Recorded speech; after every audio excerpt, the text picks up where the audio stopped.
Welcome to my new Senate prediction for this month, so let's start.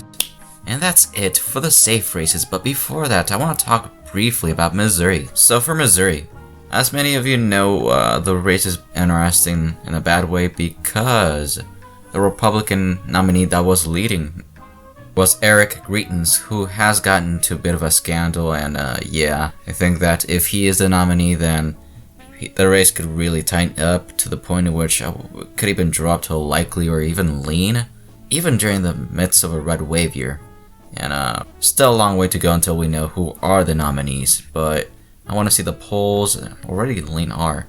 Coons is looking like they will be the nominee by the Democrats, while Greitens, if he is the nominee, then it's going to be a hard night for the GOP in Missouri, and which is why I think that the GOP will nominate Hartzler instead of Greitens, because if they nominate Greitens, then this race could easily drop to likely or even lean if things are as bad as like 2018 Alabama Senate race, but I'm gonna leave it for now as a safe race for the GOP, because I doubt Greitens will actually get nominated. While for the likely races, let's go to Colorado. I think Michael Bennet, whether it's against Eli Bremer or someone else, he will easily win this race. Depends on who is the GOP nominee, but I easily see him getting at least 7-9%, and if the GOP nominates someone, maybe even 11%, but that's it for this race. Well, for other races, I want to talk about Florida briefly. I think Florida could be a safe race in 2022, but if we go look at the polls and everything,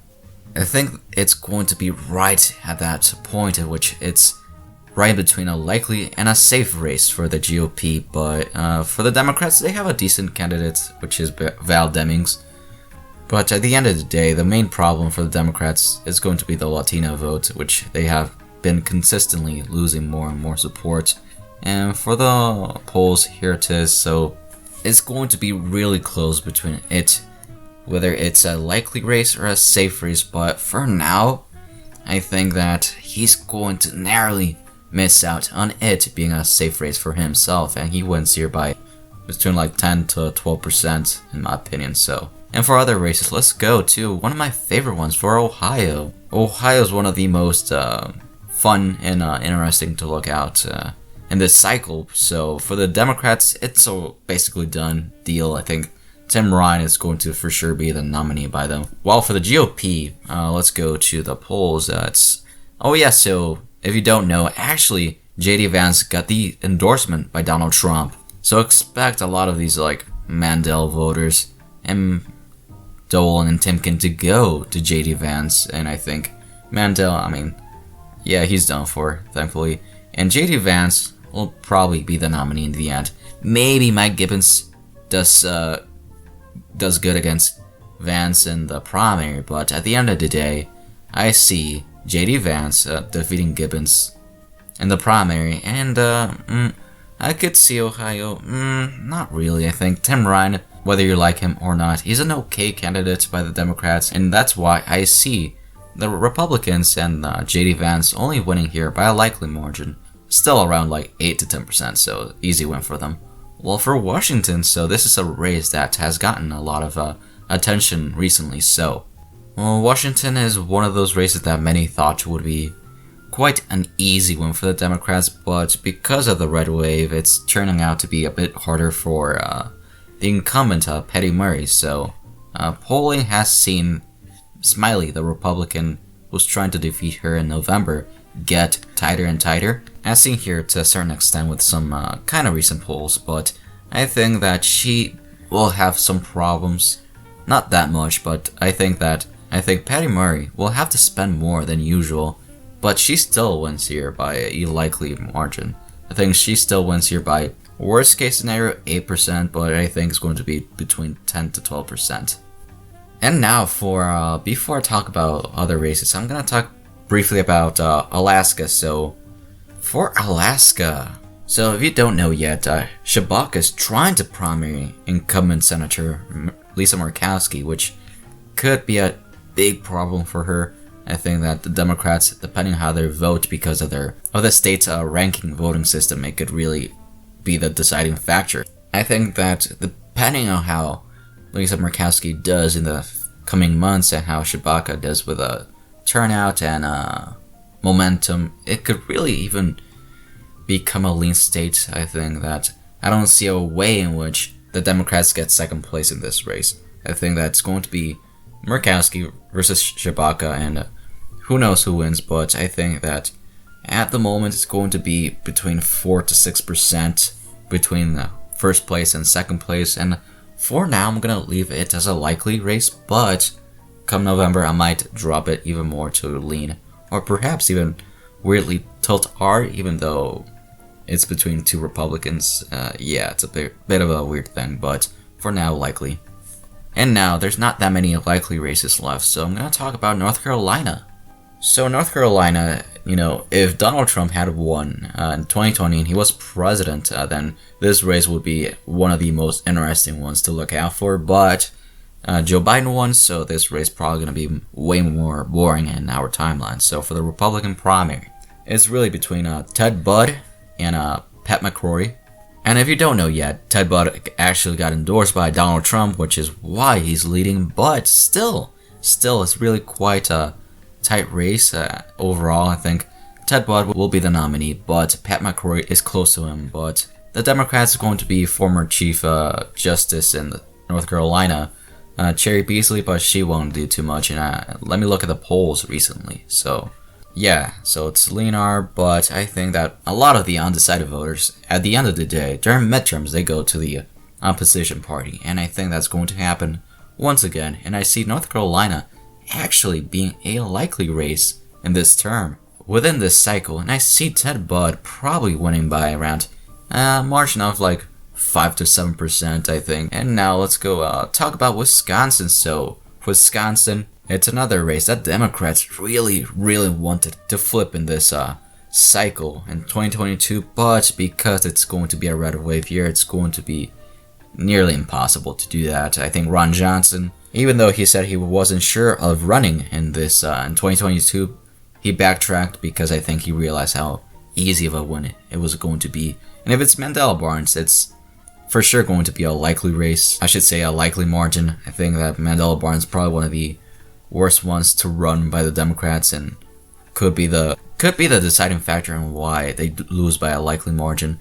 I think in the polls, even though it says it's going to be kind of close, I really doubt that happens. I think midterms is going to be quite awful for the Democrats because of the economy and everything else, and I see Ron Johnson winning by a likely margin, especially against Mandela Barnes. I think if it was someone like, I don't know, Tom Nelson, for sure would be a lean, but as seen at the moment, Mandela Barnes has a lot of momentum in the Democratic Party in here, and which means Ron Johnson wins here by a likely margin of, I would say, 5 to 7%, but I don't know, it could even push 6 or 8, but I think that's too much, and I don't want to skip over the branch yet. And now for the lean races.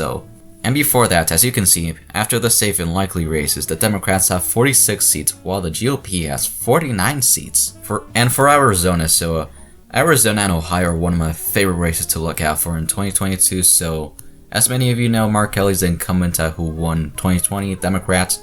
And for the Republican primary, there's a lot of undecided voters, but beforehand, while making the video, it's really between Vernovich, Mark Masters, and Jim Lamont. So Lamont has gotten more momentum recently, but it's really have to rank which nominees are most likely to get the nomination in the end.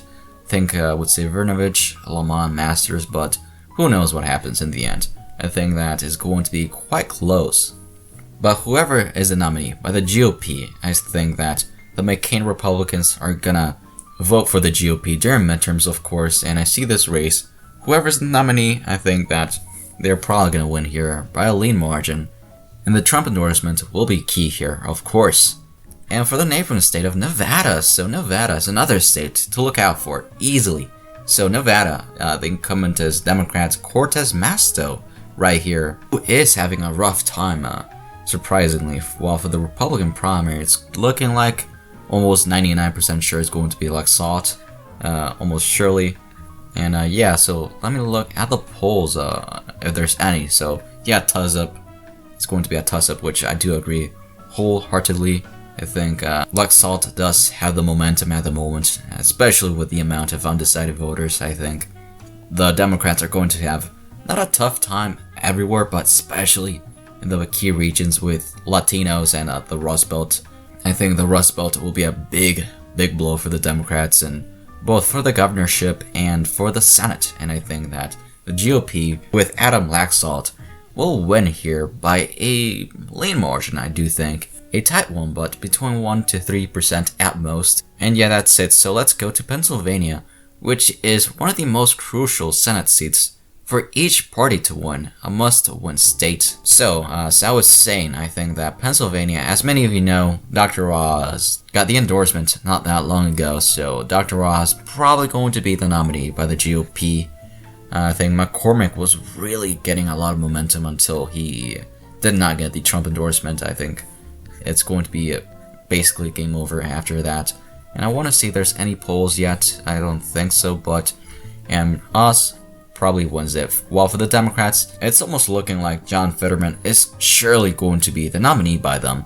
And let me look at the polls, not only for the Democrats, but for the matchup overall. Yeah, let's go to the matchup. It's saying between Tusup and TLDR, which I do agree with, I think. I hope we get a new one for this poll between Oz and Fetterman, but I think that both nominees, in my opinion, are pretty meh. They could have done better, both parties, as it's looking like. And it could easily be within 1 to 3%, and I think Oz does narrowly win against Fetterman. And yeah, so that's it for the lean races, so let's go to the tilt races. And let's start with New Hampshire. So New Hampshire is one of the races that the GOP kind of not failed, but they could have done way better, you know, recruitment-wise. So for the Democratic Party, it's going to be Maggie Hassan, who's the incumbent Democrat. While for the Republican Party, it's looking like it's going to be Chuck Morse. Yeah, he doesn't have a picture yet. Or Bulldog, which, yeah. I'm gonna be honest with you, they nominate Bulldog for some reason. I'm probably gonna put this race as lean Democrat. I think he doesn't have that much going for him. While for Chuck Morse, he does have experience. I would put him around the B tier candidate. Not great, but it's something at least. But there's some Bulldog polls, but Chuck Morse, yeah, not much to say here, but I think that the red wave will scare Hassan. I see this race still going for the Democrats, but only by a tilt margin this time around. While for Georgia is one of those states that I'm really torn on, and let's go. So Georgia, as many of you know, is between Warnock and Walker. So Warnock won in the 2020 special election against Loeffler, and which was a big problem for the GOP, and it still is. And for the Republican primary, it's looking almost surely like a 90, I would say 85, just in case. 85% sure it's going to be Herschel Walker, who was a former football player. And let's go to the polls. Not for the party, but overall, it's a toss-up, which I do agree with. And you can already see that, even though it's recent, kind of recent, and not that long ago, but Herschel Walker does in fact do good against Warnock to a certain extent. I think that it's going to be one of the closest races this election. I think that Democrats do get some turnouts, but with the national environment being so ugly for them, I think that GOP, in the end, wins this race by a tilt margin in this election. And as you can see, the GOP wins with 53 seats against the Democrats' 47 seats. Thank you so much for watching. Please like, share, and subscribe. Stay tuned for the next video.